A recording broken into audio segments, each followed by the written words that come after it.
Bonjour à tous et bienvenue dans le premier Fast Culture, le podcast culturel de la DSP. Le but ici est de vous faire découvrir ou redécouvrir des artistes, des œuvres ou des sujets culturels. Ainsi, chaque semaine, nous posterons un nouveau podcast sur une thématique différente. Aujourd'hui, nous allons parler de cinéma, plus précisément d'un réalisateur, scénariste et producteur au style très reconnaissable. Intrigue loufoque, réalisation iconique et casting prestigieux, il a su s'imposer tant par ses films en prise de vue réelle que par ses films d'animation. La sortie prochaine de La Dépêche française dans son titre traduit et le lancement de cette émission sont des occasions que je refuse de manquer pour vous présenter le cinéma d'un de mes réalisateurs préférés, Wes Anderson. Ainsi, comme je vous l'ai dit en introduction, le cinéma de Wes Anderson est très identifiable. D'abord en tant qu'ensemble, certes, mais surtout, et c'est là ce que la plupart des spectateurs retiennent, il filme comme personne d'autre. Bien sûr, chaque réalisateur a sa propre patte graphique, mais celle d'Anderson a cela qu'elle pourrait être identifiée par n'importe quel enfant de 5 ans qui ne s'intéresse finalement pas au cinéma. Ce qui différencie l'image des films d'Anderson, ce sont 3 obsessions majeures. Tout d'abord, et c'est ce qui frappe le plus, ce réalisateur est obnubilé par la symétrie. Chaque décor est créé, chaque scène pensée en suivant une seule idée, celle que la symétrie doit être présente.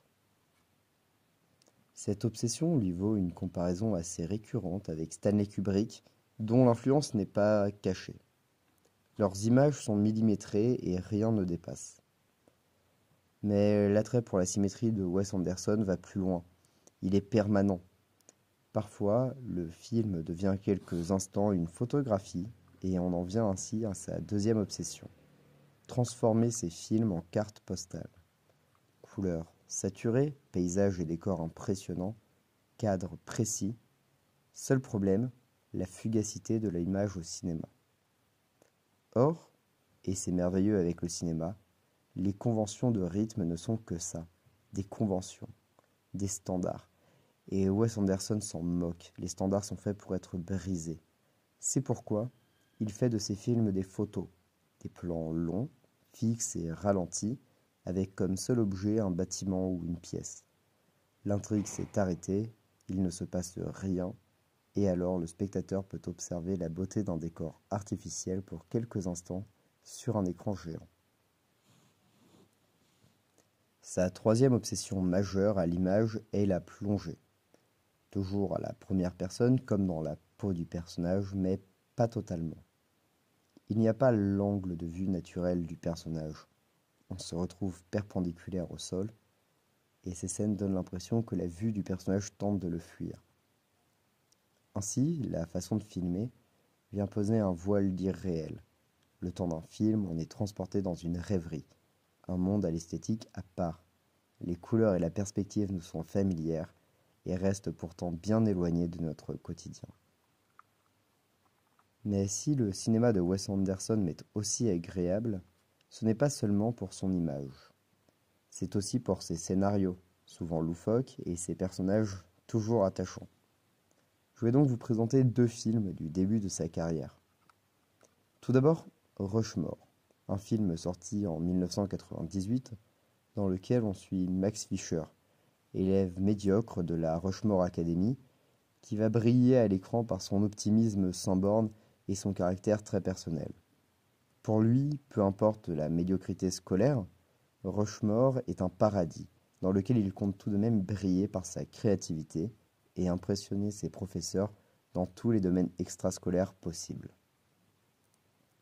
Ainsi, Max, personnage hautain et irritant, va évoluer entre l'amitié, la trahison et sa volonté d'exister, sa force de vie. Il est un véritable paradoxe ô combien attachant que le scénario, co-fait par Anderson et Aurel Wilson, nous propose de suivre l'espace de quelques mois. Le second film que je tenais à vous présenter est La famille Tenenbaum, sorti en 2001. Là, on expose au spectateur une famille qui vient de se briser après la séparation des parents. La mère Elkline va donc élever seule ses 3 enfants, chacun d'entre eux se révélant par la suite être un génie dans son domaine. Mais l'intrigue ne réside pas ici. Non, elle se révèle après un saut dans le temps de 22 ans, chaque membre de la famille étant au bord du gouffre, et pour des raisons leur appartenant, ils reviennent tous vivre chez la mère. On est alors ballotté de coups tordus en manigance dans cette famille dysfonctionnelle et pourtant très attachante. On ne peut s'empêcher d'apprécier la maladresse de chacun, les défauts de chaque personnage.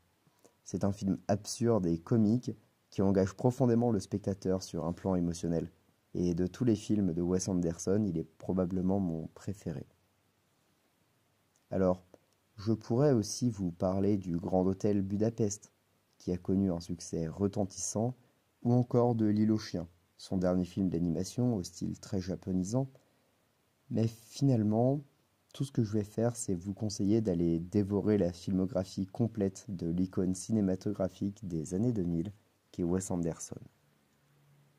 Sur ce, je vous dis à la semaine prochaine pour un nouveau Fast Culture.